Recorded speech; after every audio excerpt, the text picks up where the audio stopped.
శ్రీకాకుళం జిల్లా ఇచ్చాపురం పట్టణంలోని Shantiniketan English medium స్కూల్లో స్కూల్ చైర్మన్ దక్కద కృష్ణమూర్తి రెడ్డి అధ్యక్షతన గణిత దినోత్సవాన్ని ఘనంగా నిర్వహించారు. ఈ సందర్భంగా దక్కద కృష్ణమూర్తి రెడ్డి మాట్లాడుతూ మానవ జీవితంలో గణిత శాస్త్ర ప్రాధాన్యతను వివరించారు. పాఠశాల గణిత ఉపాధ్యాయుడు శంకర్ను ఈ సందర్భంగా ఘనంగా సన్మానించారు. ఈ కార్యక్రమంలో స్కూల్ మేనేజర్ కేసీపూరి, ఉపాధ్యాయులు Surekha Patnaik, Rajyalakshmi, Interact club president D Lakshmi Narasimhareddy, secretary P Tejas, SPL Madhavi తదితరులు పాల్గొన్నారు. ఏదో రకంలో అది చదువుకున్న వాళ్ళైనా చదువుకోకపోయిన వాళ్ళైనా యూజ్ చేస్తూనే ఉంటాం. అలాగే ఈ మ్యాథ్స్ డే అనేది ఎక్కువగా మన నేషనల్ మ్యాథ్స్ డే డిసెంబర్ 22న ప్రతి ఇయర్ జరుపుకుంటాం. ఇదేంటంటే ఒక 5 years కిందటే ఈ ఇంటర్నేషనల్ మ్యాథ్స్ డే అనేది ప్రకటించడం జరిగింది.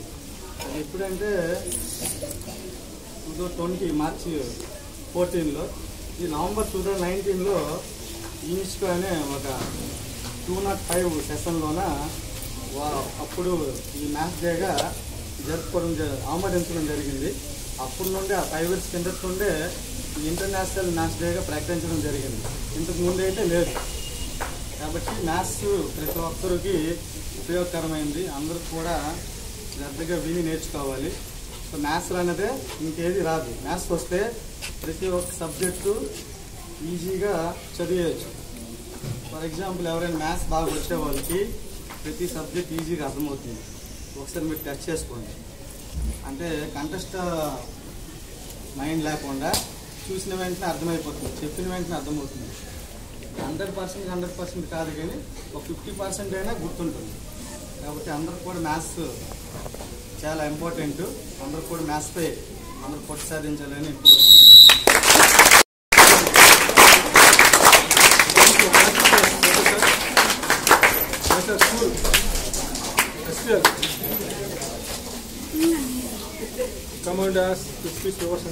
Rehan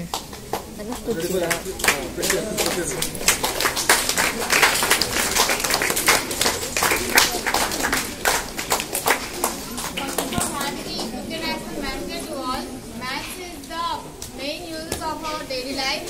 We are using it such as looking the time or weights or calculating something or for counting the money, etc.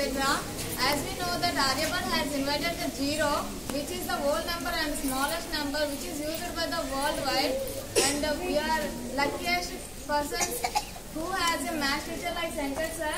Thank you sir for teaching us maths in a simple way and correct way. Thank you for giving this opportunity.